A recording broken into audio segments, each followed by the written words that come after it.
ಮಾದರಿ ಆಗ್ತಕ್ಕಂಥ ರೀತಿಯಲ್ಲಿ ಅವರಿಬ್ಬರ ಹೆಸರಿನಲ್ಲಿ ಇದು ನಮಗೆ ಸ್ವಂತಕ್ಕಲ್ಲ. ಇದರಲ್ಲಿ ಯಾವುದೇ ರೀತಿಯಲ್ಲಿ ನಮ್ಮ ಕುಟುಂಬದ ಸದಸ್ಯರುಗಳ ಒಂದು ಯಾವುದೇ ರೀತಿಯಲ್ಲಿ ಇದರಲ್ಲಿ ನಾವು ಮೂಗು ತೋರಿಸ್ತಕ್ಕಂಥ ಪ್ರಶ್ನೆ ಇಲ್ಲ.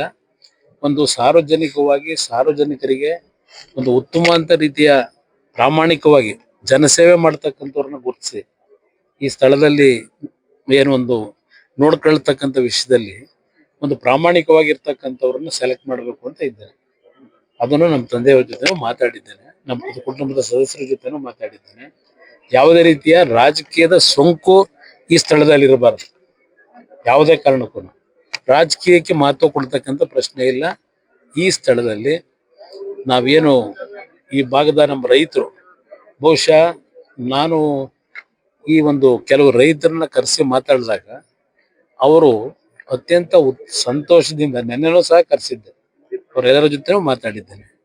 ಅವ್ರಿಗೆ ಏನು ಸಂತೃಪ್ತಿಯಾಗಿ ಈ ಭೂಮಿಯನ್ನು ಸಂತೋಷ ಬಿಟ್ಕೊಡ್ತಕ್ಕಂಥದ್ದಕ್ಕೆ ಅವ್ರು ಏನು ನಮ್ಮಿಂದ ನಿರೀಕ್ಷೆ ಮಾಡಿದ್ರು ಅದು ಎಲ್ಲ ರೀತಿಯಲ್ಲೂ ಆ ನಿರೀಕ್ಷೆಯನ್ನ ಮಾಡಿಕೊಟ್ಟಿದ್ದೇವೆ. ಮುಂದೆನೂ ಸಹ ಆ ಕುಟುಂಬಗಳಿಗೆ ಈ ಜಾಗದಲ್ಲಿ ಅವ್ರ ಕುಟುಂಬದಲ್ಲಿ ಕೆಲವರು ಬದುಕ್ತಕ್ಕಂಥದ್ದಕ್ಕೆ ಅವ್ರಿಗೂ ಅವಕಾಶಗಳಿದ್ದಾರೆ ಹೇಳಿದ್ದಾನೆ. ಅವರಿಗೆ ದುಡಿಮೆ ಮಾಡಿ ಬದುಕ್ತಕ್ಕಂಥದ್ದಕ್ಕೆ ಅವ್ರಿಗೆ ಏನು ಇಲ್ಲಿ ಮುಂದಿನ ದಿನಗಳ ಅನುಕೂಲ ಆಗ್ತದೆ ಅದೆಲ್ಲವನ್ನು ವಿವರಿಸಿದ್ದೇನೆ. ಇದು ನಾಡಿನ ಜನತೆಗೆ ಸಮರ್ಪಣೆ ಮಾಡ್ತಕ್ಕಂಥ ಜಾಗ ಇದು ಅವರಿಬ್ಬರ ಹೆಸರಿನಲ್ಲಿ. ಇದರಲ್ಲಿ ನಮ್ಗೆ ಯಾವುದೇ ರೀತಿಯ ನಮ್ಮ ಕುಟುಂಬದ ಇನ್ವಾಲ್ವ್ಮೆಂಟು ಓನ್ಲಿ ಡೆವಲಪ್ಮೆಂಟ್ ಇರ್ಬೋದು, ಪ್ಲಸ್ ಜನರಿಗೆ ಇಲ್ಲಿ ಏನು ಆಗಬೇಕಾಗ್ತದೆ, ಅನಾಥ ಮಕ್ಕಳಿಗೆ, ಅಲ್ಲಿಂದ ಅವರ ವಯಸ್ಸಾಗಿರ್ತಕ್ಕಂಥವ್ರಿಗೆ, ನಮ್ಮ ರೈತ ಬಂಧುಗಳಿಗೆ ಕೆಲವು ರಿಸರ್ಚ್ನ ಮಾಡ್ತಕ್ಕಂಥ ಒಂದು ಸೆಂಟರ್ ಇಲ್ಲಿ ಆಗಬೇಕು ಅಂತಕ್ಕಂಥದ್ದು ಏನಿದೆ, ಒಂದು ಸಂಸ್ಕೃತ ಪಾಠಶಾಲೆಯನ್ನ ನಿರ್ಮಾಣ ಮಾಡ್ತಕ್ಕಂಥದ್ದು, ಹೀಗೆ ಹಲವಾರು ರೀತಿಯ ಯೋಜನೆಗಳನ್ನ ಇಲ್ಲಿ ಹಮ್ಮಿಕೊಂಡಿದ್ದೇವೆ.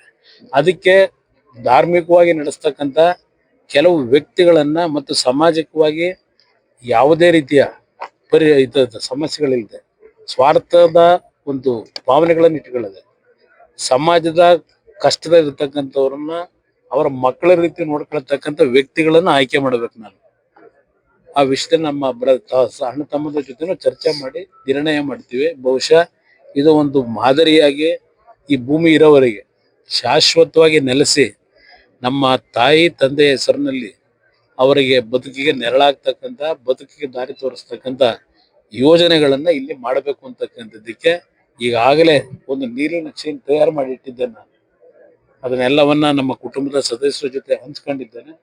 ಎಲ್ಲರ ಸಹಕಾರ ಇದೆ. ಅದನ್ನ ಇಲ್ಲಿ ಪ್ರಾರಂಭ ಮಾಡ್ತಕ್ಕಂಥದ್ದು ಬಹುಶಃ ಇನ್ನೊಂದು 15-20 ದಿವಸಗಳ ನಂತರ ಪ್ರಾರಂಭ ಮಾಡಿ 2-3 ವರ್ಷದೊಳಗೆ ಈ ನಾಡಿನ ಜನತೆಯ ಒಂದು ಬಡವರಿಗೆ ಯಾವ ರೀತಿ ಅನುಕೂಲಗಳಾಗಬೇಕು ಅದನ್ನ ಕಾರ್ಯಕ್ರಮ ಪ್ರಾರಂಭ ಮಾಡಬೇಕು ಅನ್ನೋದು ನಮ್ಮ ಉದ್ದೇಶ ಇಟ್ಟಿದೆ.